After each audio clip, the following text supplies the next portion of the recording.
Let us learn الحرف السين. The letter sin with the short vowels. The sound of the letter sin with the fatha is sa. The sound of the letter sin with the dhamma is su. The sound of the letter sin with the kasra is si. The sound of the letter sin with the long vowels. The sound of the letter sin with the long vowel sa. The sound of the letter sin with the long vowel su. The sound of the letter sin with the long vowel si.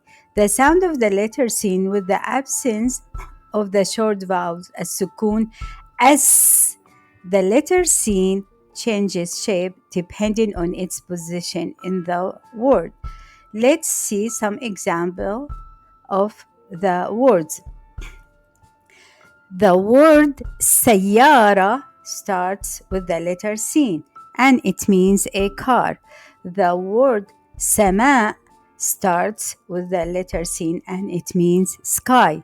The word أستاذ has the letter sin in the middle and it means a teacher.